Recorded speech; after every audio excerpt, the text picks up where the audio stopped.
please help me welcome Bob Min. Thank you. Thank you, Pam. Thank you, Pam, and thank you, Abbott, String & Lynch, for the invitation and for marketing and setting up and all those that were involved in the logistics of this, and I'm very excited to be here.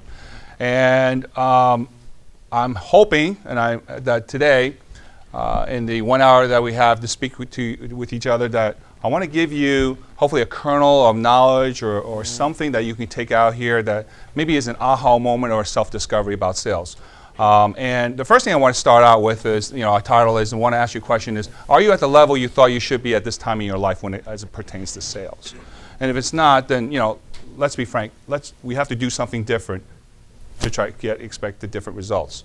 So the question I want to help you answer right now, I guess, is what are your sales challenges? And what I want you to kind of hone in on and think about are things that you can control. Obviously, there's nothing much we can do about the Federal Reserve rates or the situation in the economy in China that might have a lot of effects on our economy. I want you to think about what is it that you would like to do better, or some of the things that just drives you bonkers, or questions that you have about the sales function, the sales conversation. And what I want to do is I will write it down, and I want to endeavor to try to answer your questions by the end of the hour. Does anybody have any questions?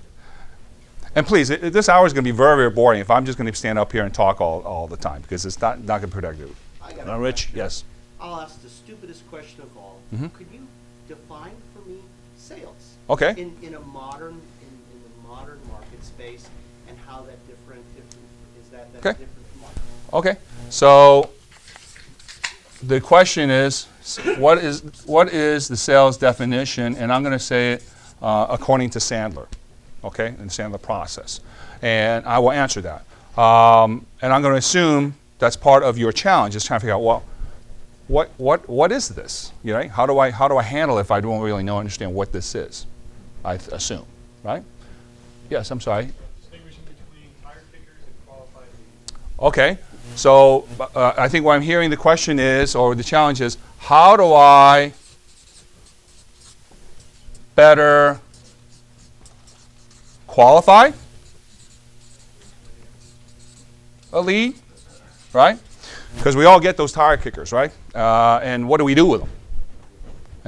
And what is it that we can, what is our strategy in developing conversations with such people, right? Great. Any other questions? Come on, there's got to be more than one. Any? No sales questions? Everybody came here wanting? Great. Many, but depends where you are, okay. what level of okay. sales you are. From my point of view, when you start, basically, how to start when you don't have tools. For example, if you're trying to start with a small budget, how to start, who to approach with many opportunities out there. Yeah. Where to start? I'll answer it very simply. Start just talking. Start. Okay? Because those experiences that you have in trying to talk to people is what you bring to the table about what am I good at, what am I not good at, why is it that things that seem to be working seem not to be working. So many times I work with startups and they ask the same question. I'm like, have you tried to sell something, right? So it's a very, I think I would simply answer in this way is go out and try it. But here's the issue. Do we have the courage to actually take the first step? Right? It's not that easy. But anyway, I think the question is, how do I get started?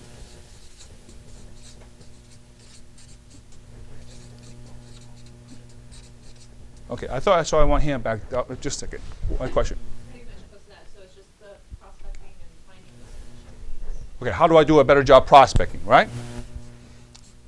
Because most of the time people say, like when you listen to trainings or attend trainings, most of them say, yeah, cool, start with Salesforce, start with your list. But when you don't have a list, you start with a bigger firm, you start with a smaller firm.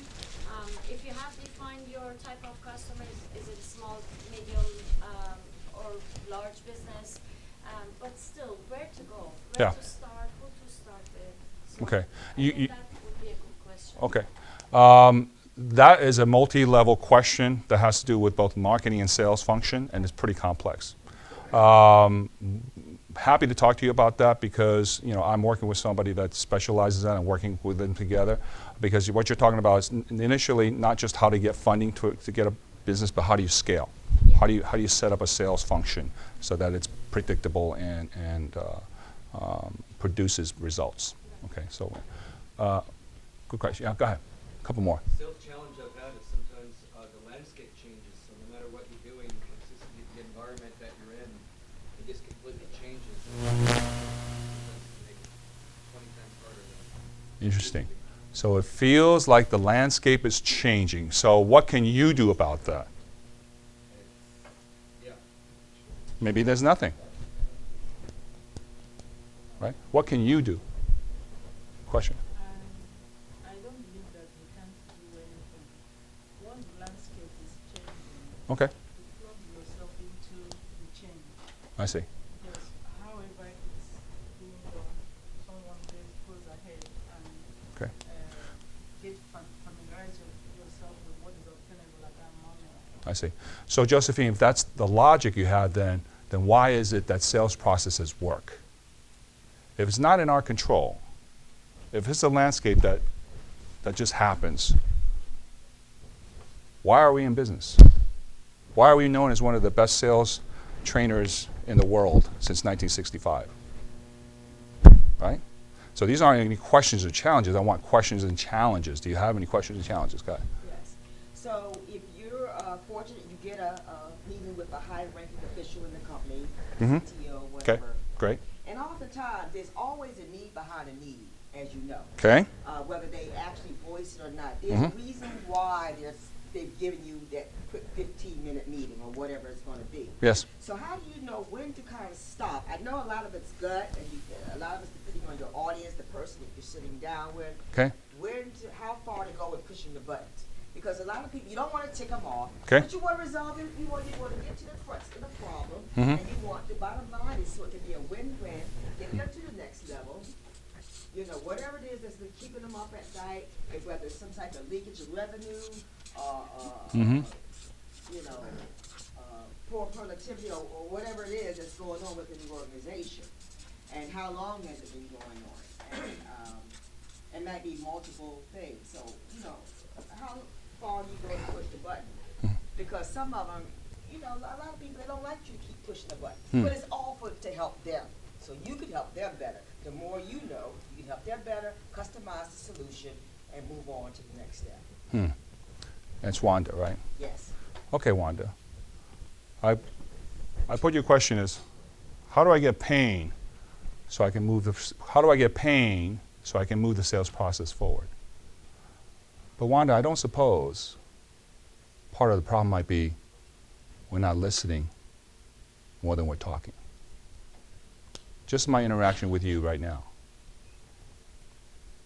Let's think about that. Because it's all about our interaction with our prospects.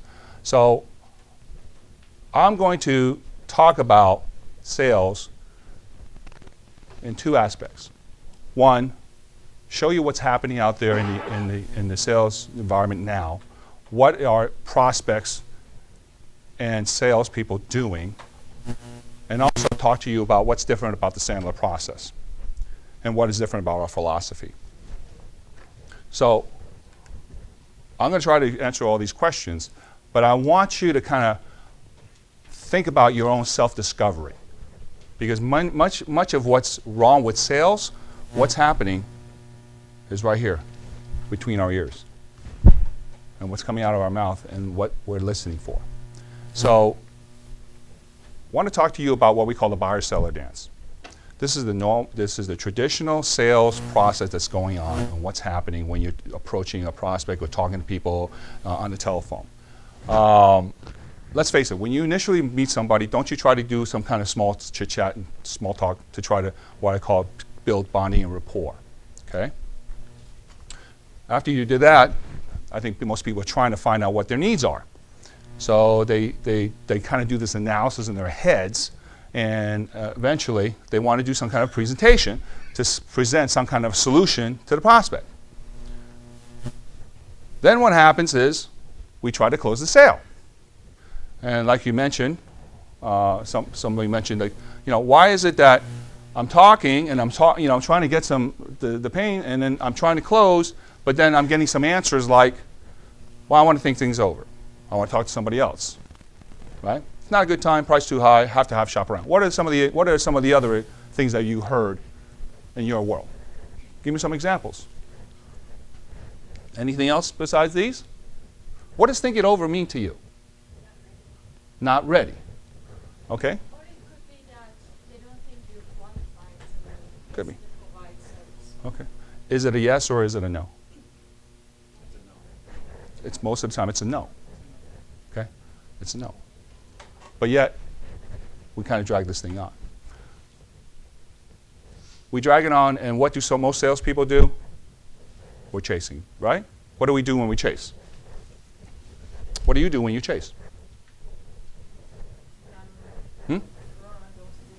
Okay, yeah. Well, what do you do? Throw incentives out there. Lower prices. What else? How about emails? Phone calls, voicemails. Right? That's what we're doing. All right? It's not a lot of. How much fun is that? I don't know. It's not much fun, is it? So this is what traditionally most people are doing when you're trying to sell, right? We kind of have this verbiage. It's kind of like throwing stuff against the wall and hoping it sticks. That's the basic premise of this style. But let's think about, and what I want you to think about as I'm thinking about you is, I want you to think about the prospect. I want you to think about them. It's not about you. Just quick question about the chase mode. So there was a book called Gift of Fear. I don't want to go into that. Mhm. He talks about this chase mode. Mhm. And I have a question for you, which is it that eventually it works at least in some percentage of the time? Mhm. Or is it that it's just a default nature where we go into chase mode regardless of any evidence that it actually works? So is there, say, some like 10% of time where chase Mhm. mode actually does, you eventually wear them down, or is it that we just don't? The answer is yes and yes. Okay. Because this does work. That system does work, right? But what do you think is what's the challenge of that system? Is it predictable? No. Right? It's not predictable. As a business owner, don't you want predictability in sales? Because you don't really have a process, right? So when you're chasing, eventually, it just depends. What do you suggest? What do you consider your sales cycle? And I've talked to people. You chase, and I said, "Oh, I finally got the sale." How long did it take? 3 years. Right? So, is that your sales cycle? 3 years. And I'll ask a question. Is that your normal sales cycle? No. What should it be? What would you like it to be? 2 months. See the question that's being answered? It's like yes and no. To me, I'm more interested in some predictability in the very near future of trying to get a sale. Okay? But we do chase in one way or another. And that system is unpredictable and it's tiring. Right? It is tiring. But getting to the other side, we have the sales side, but we also have the buyer side. And I always want you to think about the buyer. So you've all been sold to. I want you to put your buyer's hat on. What are you doing when you're being approached by a salesperson? Ever think about it? Yeah. Whoa, yeah. All right, they're talking to you, small chit chat. Is it genuine? Do you feel genuineness? Right? Let's talk about football. I've had a salesperson in my class that swears up and down that the key element to his success is whether or not that person likes him because they share a common football team, a hobby, whatever. That's his core, how we get in business. I said, fine, then why don't you use that system? He's like, well, the problem is I'm not getting, I tell them, and so my knowledge, and they're a marketer. They're an internet marketer, websites. Oh, they came to me, my knowledge. I show them all this stuff. I send a proposal. I do 400 proposals a year. I get 100 back. And then I got to lower prices. Okay, so there you are. So what is the element of success? Is it that you have that connection, or is it something else? Let's think about it. Right? Then he admits, yeah, I need help. We as buyers, we're going to try to mislead, right? We've got that wall up, like you said, Pam, right? We don't trust salespeople. In our society, is it okay to lie to a salesperson and still go to heaven? Okay? Why? Why? It's just accepted norm, right? That's our process. You ever go to a store, your retail store, right? The lady that sells dresses, walk in. I say, can I help you? What do we always say? No, I'm looking, right? Whether you're really looking or not, you're just saying that. We don't like tricky, manipulative closes. Can you sound, basically, negative, positive? All these things. You're trying to pull people along, and it's just a nuisance. People are ready for this. We as buyers were ready for this. Okay, this is the system that we got. But we like information. Do you like information? Right? I'm as a buyer. I like information. Right? For those of you that are going out to clients, do you have any valuable information? Like what? What information do you think would be valuable? Unpaid consulting. What's unpaid consulting? Here's the definition. Information that you have given that you can get paid for. Do you do that? You do. Right. Why, like what? What information would you say, Pam? Tax knowledge. Tax knowledge. What else? How about your prices? Is that important information? It's important information, right? Processes. Information. Sometimes bringing up their pain points that we are not aware of, it could be, informative. Oh yeah, because you're. Something they don't know. Yeah, yeah. So Leah, what you're telling me is, oh, they've got a need. Oh, I've got a solution. I'm going to throw it out there. I'm hoping that it will connect, and that's going to get it to sale, right? Your mindset is, I've got to solve their pain now to prove myself to get the sale. And what I'm saying is, no. I'm saying sell today, educate tomorrow. The focus is on the sale. It's up to you. You can give free consulting because I, as a buyer, I can shop around, right? I'll shop and compare. I'll negotiate a better rate. I'll take your information and leverage it. I'll do all those wonderful things. We all do that. That's what's happening. Question. So, wouldn't the information gathering, couldn't there be possibly two reasons why people do it? One is to educate to help with the decision-making process of the customer. And then secondly, could it be also because people want to create a sense of credibility and maybe trust with the potential customer to show that they're somewhat of an expert or an authority?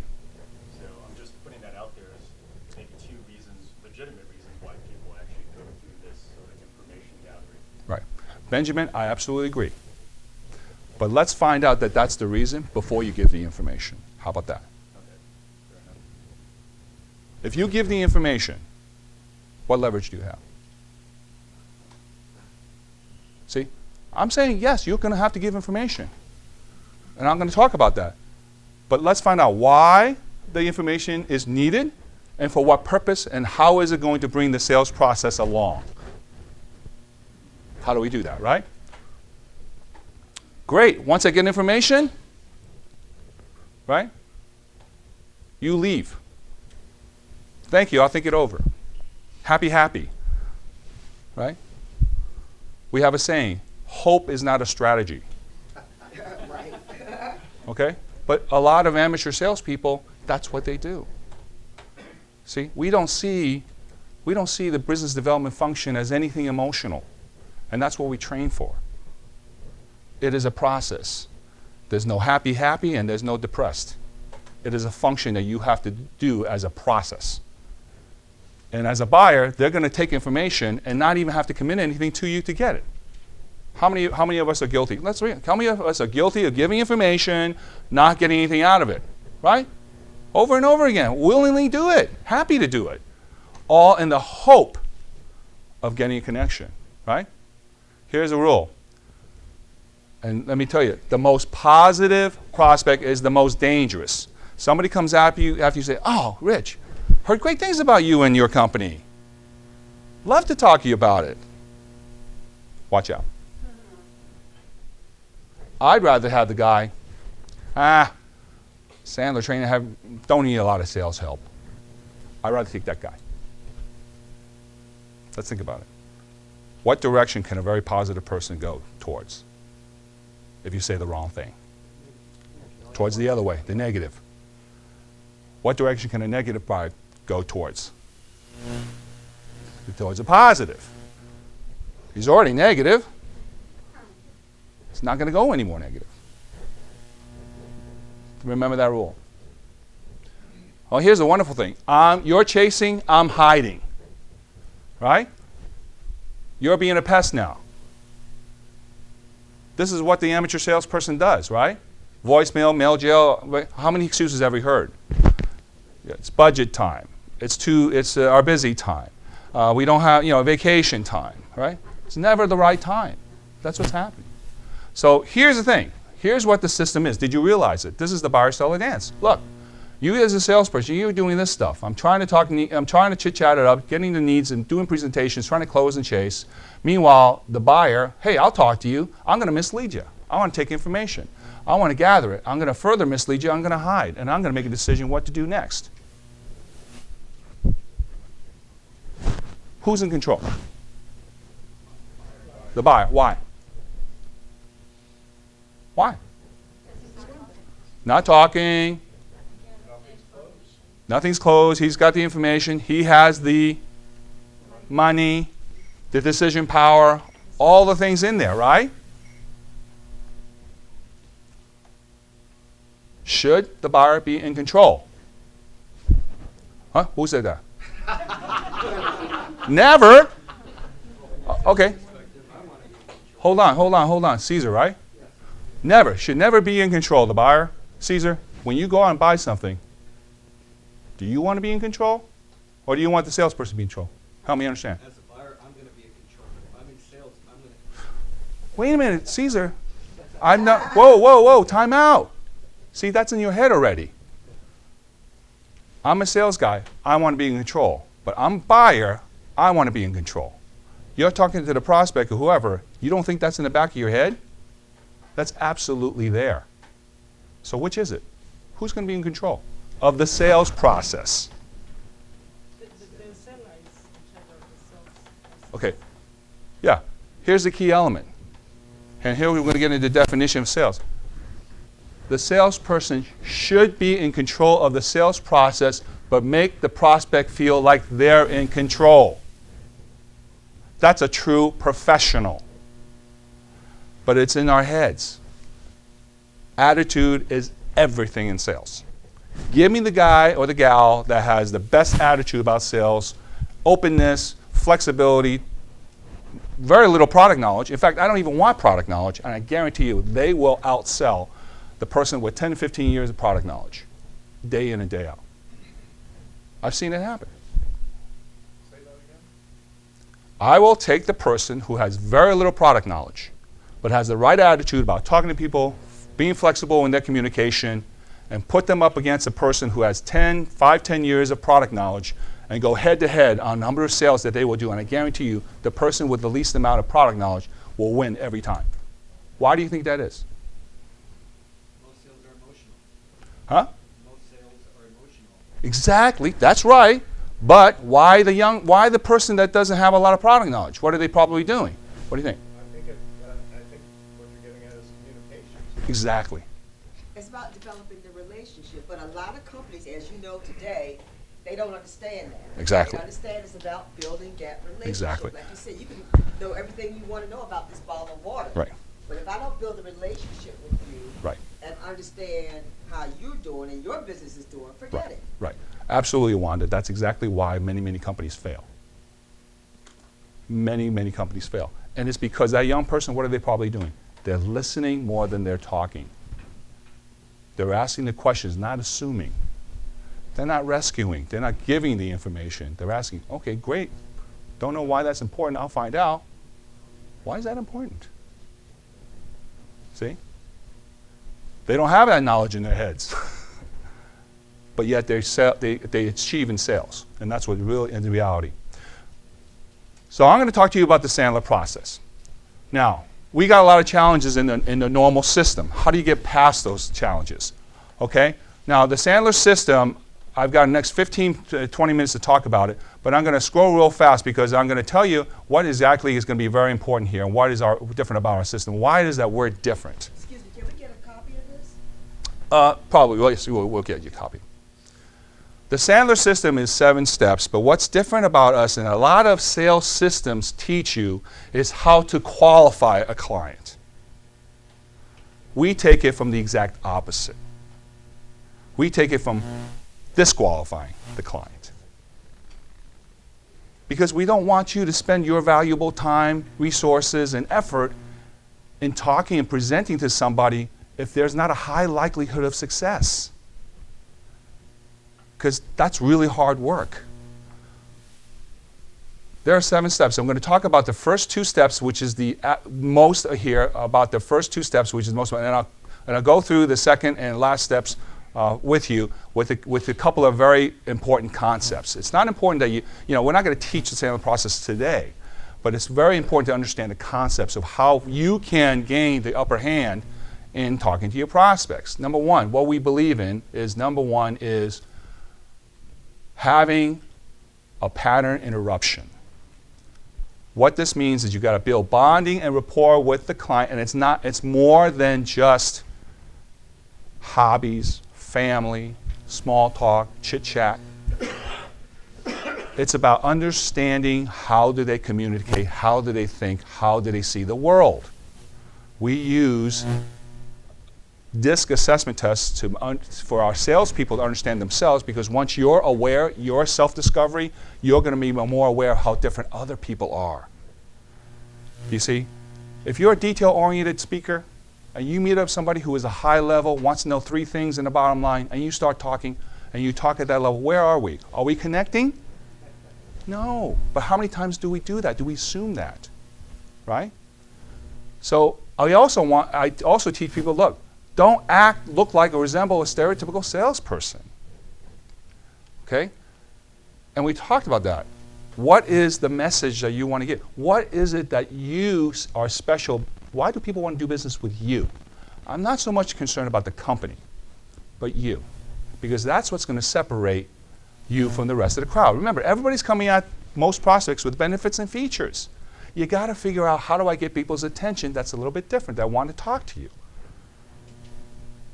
Right? Because bonding and rapport, in our opinion, is the absolute cornerstone, the basis of a start and end to the sales cycle. And we teach people how to do this. Secondly, we teach people to have what we call upfront agreements in every contact in the discussion, to have equal status with the prospect. Because we don't see it beneficial when we come at prospects where we're in this subservient position. Because it's just not healthy for the salesperson's attitude, and it's not good for the buyer. Do you have, if you have, let's say, who would you like an equal status? Maybe I'm just speaking out of turn. Have you ever felt an unequal to a prospect? How did it feel? Right? Don't we want equal status? Right? How do you achieve that? How do you get there? It starts with bonding rapport. It starts with a lot of things, but it starts with understanding them. What is it in for them?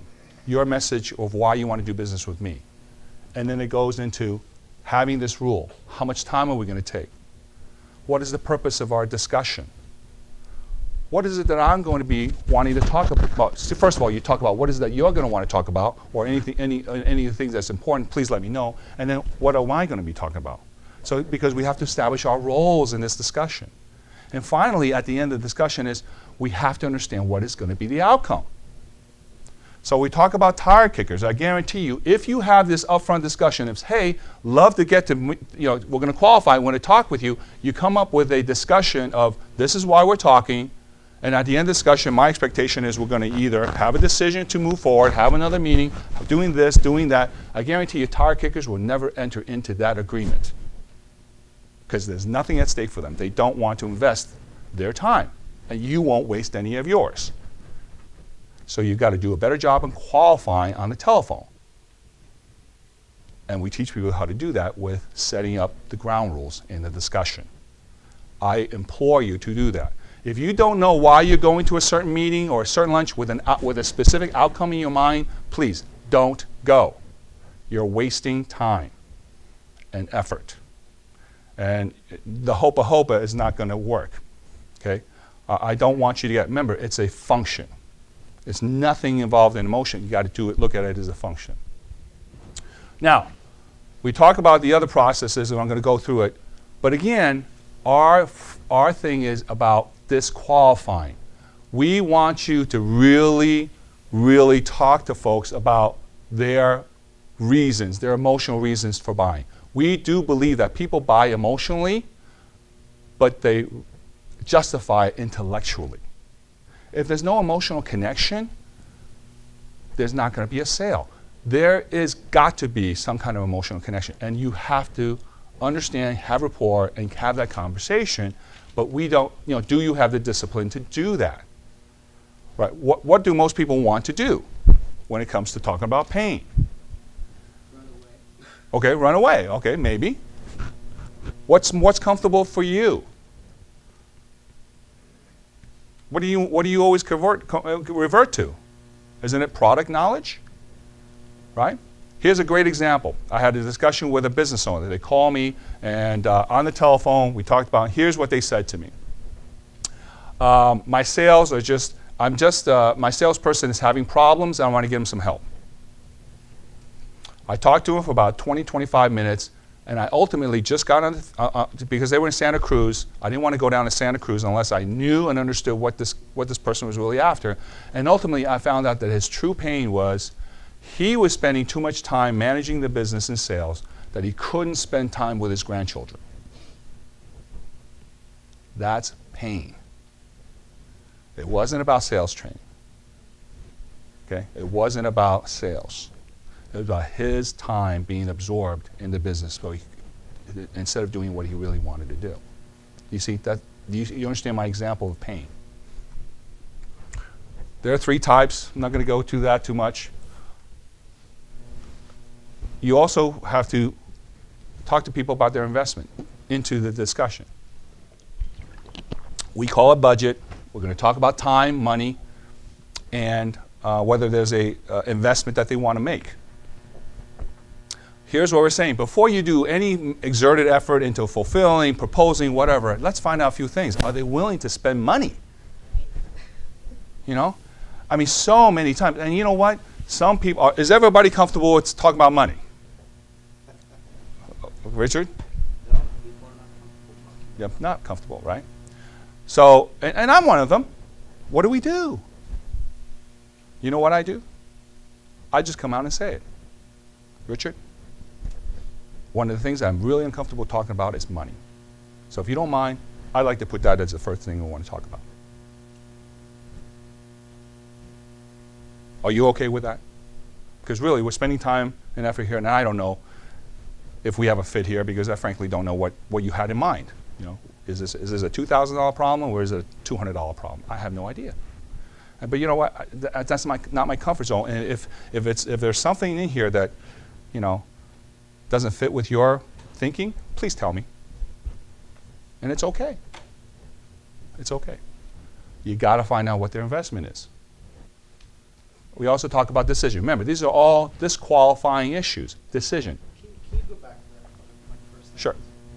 So I could see this as being a very valid approach if you're selling water coolers to companies where it's a well-defined problem. Okay. Either they need it or they don't. Okay. And they're going to have a budget. But what about those situations where they may not even, you're selling a good or a service, they may not even realize they need or want. Mm-hmm. Then talking about money is sort of putting the cart before the horse. So Right. if you could just talk about that, we'd appreciate it. Sure. Do you think any company ever sets aside money for sales training in their normal budget? Not really. Never. Never. But if you develop the right pain, they will get the money. Money is not the issue. It's whether or not you have put your needle onto the nerve and hit the pain. People, okay, you break your arm, you go to the hospital, you're going to ask the doctor, hey, how much is this going to cost before you put the cast on? No. But again, that's a well-defined problem. You just pointed out sales training. I mean, if you're gonna, the first thing out of your mouth when you talk to them is to say, look, I think you need help with your sales. No, that's not what I say. Okay. What do you think I say? I don't know. I said, what's the problem? How long has it been going on? Why is it here? What have you done to try to solve it? How has that felt to you? Have you given up? What do you hope I can help you achieve? What is this costing you? Do And you what about what will happen if you let the problem continue, if you don't? absolutely. Yeah, what's the result? I don't know what you're thinking. Then and only then, I'm going to give you information because I got to understand, because my solution has to be lower cost than your problem, right? Your problem, your mind, is a $20,000 problem, and my solution is $10,000. Am I thinking that you're going to buy it? Probably not. But if it's a $200,000 problem, yeah, you will. So again, to answer your question, you have to develop the pain in the right way to connect it to a dollar amount before you say anything about budget. But just an example, nobody ever sets aside money for sales training, and people find the money. They find the money because the pain is too great. Okay? Does that help you? So decision, you got to find out more. We always ask, when it talks about decision, what do you always ask about decision? There's always the one question that's on top. Who? Right? But we never ask the rest of this. Have you ever did a deal where you thought you had a deal, but you lost it because of the decision process? Right? Can you give me a good example? Right? Somebody came into the picture you didn't know because you didn't ask, okay, what's the decision you're going to make? When are you going to make this decision and where? Why do you, and why do you do it this way and how are you going to do this?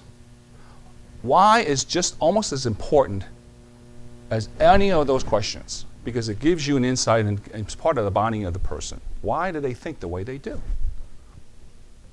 Now I'm going to go back to this big chart. You see again, I'm telling you, you've got to do these two things. If you do these two things, the rest of it becomes a lot easier. But what makes us different is, see this word disqualify. It's not about qualifying. It's not about qualifying. Here's our definition of sales. Richard. The sales conversation, well, hold on. Give me an attempt. Let's hear yours. You have a conversation? What's your definition? My apologies. I was thinking about your disqualify there, and I was thinking, do you run into the problem that people you train, salespeople, are afraid of disqualify, and they hold on too long to what you would call disqualified leads? The salespeople that I train, their major problem is reverting back to their old ways because it's comfortable, because we're human beings and we're not good at change. That's why I do what I do, because I'm there. I'm empathetic. I've been there, but I'm going to hold you accountable because you hired me to get you somewhere. And I remind them of that. It's their choice. I don't twist anybody's arm, but I make them realize, look, do it the old way, get the old results. There's only in my shop fact or fiction. There's no right or wrong. Go out and try it and do it and come back and tell me how it went. Okay? But let's get back to the definition of sales since we're running out of time. Here's our definition of sales. The sales conversation is this. It is a conversation by which the salesperson helps the prospect discover whether or not their product or service is right for them or not. Let me repeat that. The sales conversation is when the salesperson helps the prospect discover whether or not their product or service is right for them or not. And if it is right for them, it is the salesperson's job to convince the prospect to buy sooner rather than later. Could you say anything like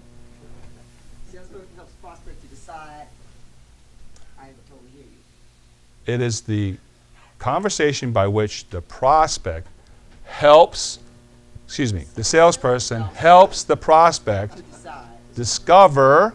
discover, it's a discovery process, whether or not your product or service is right for them or not.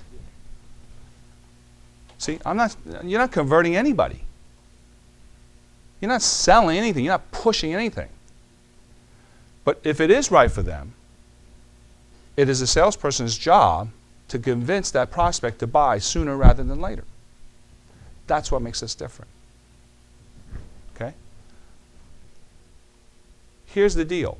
Once you do this really well and you have the disqualification process, at this final two steps in presentation and post-sale, you should just be fulfilling. You should just be confirming the sale that was always there. There are no surprises. You do this well, you're just giving the presentation and you've hit on all the points, but here's the crux of it. Are you disciplined enough at this point not to start expounding on yourself or your company and start blabbing away instead of continuing on the process and fulfilling the prospect's needs? That's the key element. See, my biggest challenge when I'm dealing with our sales folks in training is these two steps, they're at the end and they get practiced the least. See, our people, we don't waste time. We focus on these three steps and it's boom, boom, boom. And I get asked, I want to do closing 100% of the time. I'm not going to waste my time. I'm not going to go anywhere. I am going to go with a very pinpoint, accurate presentation of exactly what I'm going to hit on. That way I know I'm spending my time wisely. How long does it take us to get in a car and go meet somebody? You figure it out. Right? And then you have to drag an engineer, drag your boss, drag whoever. You figure out the time. It's a waste of time. So when we present on pains and post-sale, that's when we're confirming what you should have known the whole time. That's what makes a professional from an amateur. Okay? We talked about this Wimp Junction, see? The point where you decide to take control of the sales process or wimp out. See? This is the difference between whether or not you get your dreams or your family's dreams or not. I don't have pixie dust, people. And if you meet anybody who's in sales techniques and say, oh, come to my class and I'll convert you overnight or whatever over a weekend, be aware. Sales is hard work, but it's extremely lucrative and it's very fulfilling. And it's a skill set that should be admired and sought after, but it has to be taught. And that's why we're different. So again, how do I better qualify lead? We talked about that, right? Get to know who is this person I'm talking to, have upfront agreements. How do I get started? You just get started with the process. Start talking. I don't care what it is, but here's the thing, be consistent, right? Don't start talking to Richard differently than you're talking to Wanda or differently. Go find out. Go find out if you have current clients, why do they do business with you? Have you ever wondered that? Right? Because that's truly why the value proposition is there. So all I'm saying is get started, go read books. If you believe in processes, adhere to a process, right? Or just do it willy-nilly and see what you get. I mean, that's a process, right? We have the process, right? Throw it against the wall and see what hits. Prospecting, we teach people this all the time. So initially what we do is here's the thing, it all starts with a goal. What's your goal? Remember, we believe in processes. If it's not written down, there's no plan. We start with a goal, we break it down into weekly, so we have yearly, monthly, weekly. We talk about what you got to do to get to those numbers. I coach people to put together the right 30-second commercial, the right activities, the right behaviors. We don't focus on the numbers, we focus on behaviors and then conversations. Okay? That's how you do a better job prospecting, is you have a plan. You go to a networking meeting, have a plan, have a goal. Who are you looking for? What are you looking for? Right? If it's 300 people there, you're not going to meet 300 people. Are you selling at a networking event? I don't think so. Who are you looking for? Okay? Finally, how do I get pain to move the sales process along? Again, pain is an overused term. Pain will only be revealed to you if you have true bonding and rapport. Why would anybody tell you anything if they don't feel a connection with you? They'll tell you the public stuff, right? What's always the public stuff in the accounting world, Pam? What do they always tell you? What's the issue when they come? What do you think? What's now some of the things that customers say to you initially? Anything? Like for me, it's my salesperson. They're driving me crazy. What else? Anybody else? What do people always tell you about your product and service? Nothing? What do they always say? I'm looking for a new accountant. Yeah. Do you ask why? Why? What's that? They just want you to reduce their tax. Yeah, okay, yeah. I'm paying too much tax. I'm paying too much taxes, right? I'm paying too much taxes. That's a good one. I want to help you pay me taxes. Really? Okay. Why? Why now? Why me? Why this firm? Right? That's the public information. I'm going to ask you to go out and put this kernel of doubt in your mind about what this person's telling you that's sitting across from you, and ask and challenge that question. Okay, really? You want to reduce your taxes? Okay, why? So what? Okay, to do what? Okay, wonderful. What if you don't take it? Right? What? Right. Why are you here? Right? Why does it matter? Is this all you're looking for? I mean, and then you make a decision, right? It's all about price, right? If it's all about price, you make a decision. Right?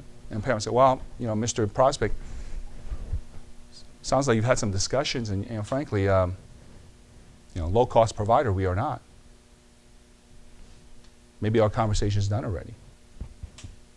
I don't know. I like what you said about, is it a, $2,000 problem or in my world, $20,000 problem? Exactly. Right? Big qualifier. Yeah. See, pain, there are levels of pain. There are different ways of pain. There's pain now, pain in the future. That's one emotion. The other one is pleasure. Pleasure now, pleasure in the future. Those are the two emotions that are tied with sales, right? Why do people buy fancy cars? Jags, boats, right? Pleasure now. What's pleasure in the future? Saving taxes, right? Having a retirement plan. Having a retirement, right? Yeah. See, but here's the problem with that issue. The pleasure in the future, it's the weakest of the emotions. So what? I don't have to have it now. I haven't had it in a while. I haven't had it at all. But if I've got a pain, I'm bleeding cash, how strong is that emotion, right? Have you ever met those guys? Oh my God, falls. Are they talking to you about your prices or what you're charging? No. Okay. So the other issue is, look, what we believe in is really having a sale that's going to stick, no buyer's remorse, and you're going to get referrals. You got to do it professionally. Okay. And it's not just about, hey, who do you know? Not good. Okay. It's not the way to do it. Any other questions? Yes? I have one. It's kind of along the lines of the tire kicker and disqualified. Okay. In a business where networking and referral is so critical, maybe this is a dumb question. No dumb questions. Maybe isn't the tire kicker potentially an important contact sometimes just for the referral aspect? Okay. How do you know when that person is doing that? Okay. Like kicking the can referral. Right. So again, that depends on how much time are you spending on a tire kicker.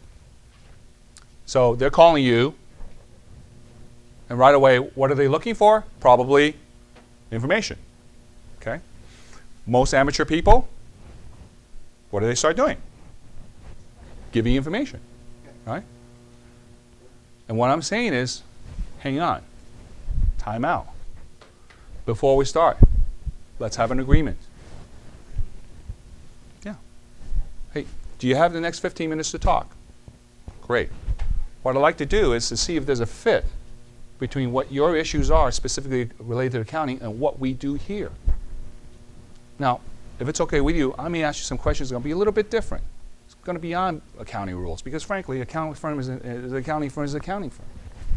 You know, and I'm hoping that you'll ask questions about me because I'm about relationships. At the end of that 15 minutes, one or two things are going to happen. If there's no fit, it's absolutely okay. And I want you to feel comfortable in telling me, hey, I just don't think there's a fit here. But if there is a fit, hey, we'll figure out the next step. It could be, I doubt it's a contract, right? It's getting together and sitting down with your people or your family members or people who care about this and making a decision on whether we're going to move forward. Would that be okay with you if you want to talk? Sounds great. Do you see? Who's in control? What does the prospect think? They're in control. Have an agreement to talk. Yes, you're right. You're saying they're a tire kicker, but only because of the way you treat them. You treat them like a tire kicker, that's what they are. You treat them as a serious prospect, maybe you can develop something, but it has to do with bonding rapport. Do they connect with you?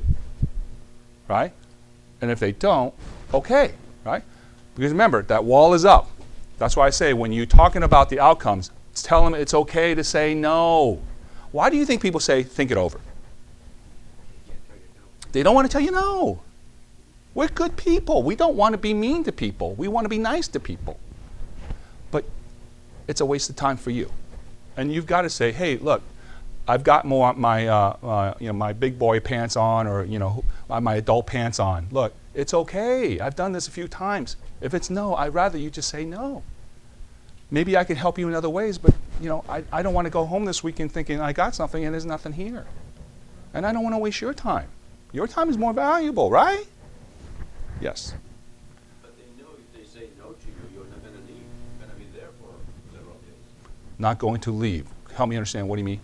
You're not going to leave their office if they say no. You're going to stay over. No, yeah, no, that's it. If they say no, you just say, hey, if it's no, it's okay. We have no. I'll get up. I'm going to leave. But I don't think we will. No, that's up to you. Yeah.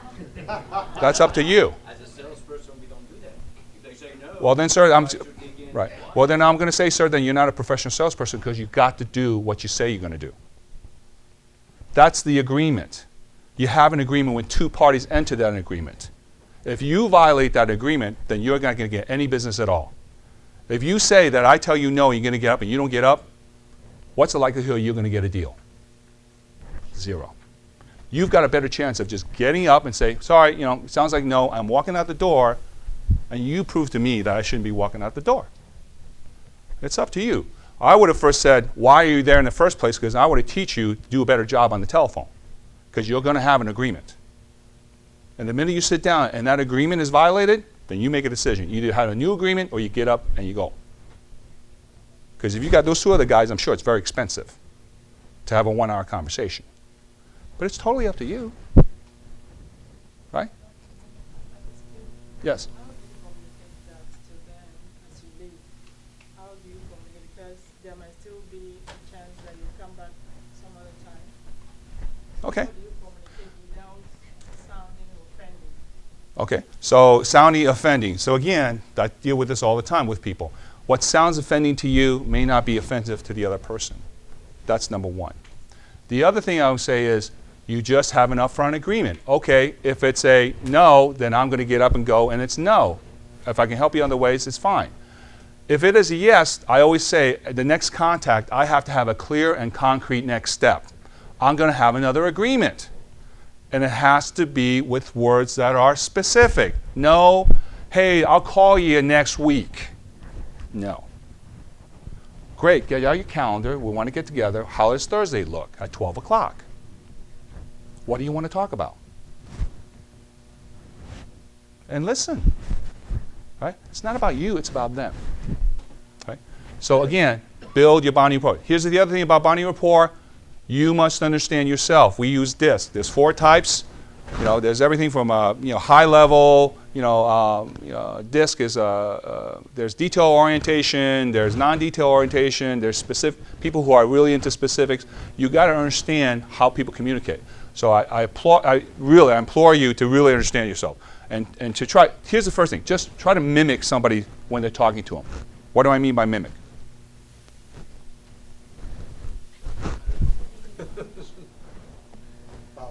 Follow their cadence. Follow their gestures. Don't talk. Talk at their speed, not at your speed. Look them in the eye. Do you have connection? Are they playing with their phone? Are they distracted with other things? Because if they're not there, they're not hearing you. And if they're not hearing you, you don't have anything there. It's really, really important. Okay, that's the basis of a good sale. Any other question? We're coming up in the last couple minutes. This has been a good conversation. Yes, question. If somebody goes into hiding, do you have a way to bring them back out? Okay, so first of all, I don't chase. If they're hiding, you've done something wrong because, as I said, you have a clear and concrete next step. And if they violate that agreement, then you just call them and say, hey, sounds like something has changed because our agreement's no longer there, so I'm going to take this as, hey, it's a no. I'm not going to, and you do have your two, whatever. I just say I'm not going to bother you again because I'm going to assume that you're just being nice and you don't want to hurt my feelings. But the answer is no, and that's okay. And if I can help you, great. Now, again, with the caveat, who are they? Are they these people who are, very shy, introverted, people-oriented people, and they don't want to, they don't want to be rude? You got to come out and say it's not being rude. It's okay, right? Or are they this high-level CEO, matter of fact? To the point, hey, they're going to appreciate the fact that said, hey, look, sounds like it's a no, we'll be okay. So it's all in the way you present it to that person. And if they don't respond, do you suggest you do that, you repeat the process, you send a letter, Depends how much time you want to do. How much time do you want to spend on it, right? But I do believe that if you really hit something with them and the pain, you don't have to chase them at all, okay? So last minute we want to do is I'm going to give you, here's the thing, everybody in here is a winner because I'm going to give you a free book. And if you write down, my website is www.bobmin.sandler.com. There is a button there to download a free book, your book, LinkedIn, The Sandler Way. Okay, it's like this. BOBMIN at Sandler.com. I'm going to give away 4 books. You can come up here and choose one of 4 books. I will need your business cards. And here's what I'd like for you to do, your business cards. Like I said, I'm not going to bother you. I'm not going to chase you. I would appreciate your back of your card, 3 letters, Q, R, and M. Q is questions. R is a referral to like another group, another talk, not a business referral. And an M is for a meeting that you want to talk to me about Sandler. And circle, or if you want to just write the Q, R, or M, it's fine. Otherwise, I'm not going to bother you. Unless you're in an industry that I'm curious about and I want to talk to you, that's very rare. Are we okay with that? And then we'll come in here and then we're going to pick for 4 books. Are we okay? Do you understand the instructions? Okay, a little complicated. All right, great. That's that. The 4 books are, just to wet your whistle, 4 books are Selling Professional Services. This is great for accountants and lawyers. Prospect the Sandler Way, for those that are wondering about prospecting. Selling Technology, the Sandler Way. And finally, You Can't Teach a Kid to Ride a Bike at a Seminar. It talks about the 7 steps to the Sandler process. This is written by our founder, David Sandler. Okay, so if you get called up, you get to choose one of these books. All right, any other questions? I don't want to hold you guys up. Hopefully it was interesting and beneficial to you. But here's the thing I implore you. If you're not happy with the results you're getting, please, I don't care what you do something different. Okay, if it's not me, fine, go do something different. Go pick up a book, whatever. Okay, can we all commit to that, please? Okay, great. So I'll pick the first one and then we'll have the next winners. Pick the next person. All right, and it's Yogesh, Joel? Okay, here you go. Come on up here. And have him pick up the next winner then. Okay. You pick up the next winner. Uh-oh, you want to throw yours in now? Okay. All right. Laura Gray. Laura? Great. All right, so you pick the first book, whichever one you want. Great. Get to draw. Sure. All right, and we've got J. Fife. Great. Great, thank you, sir. Appreciate it. Guess I should take the accounting one. Maybe a good suggestion. I don't know. Whatever you want. Great, and this one is Dr. Richard Marasas. Okay. Great. Yeah, what's left, huh? Okay. Great. All right. Bob, thank you very much. Let's give him a warm welcome.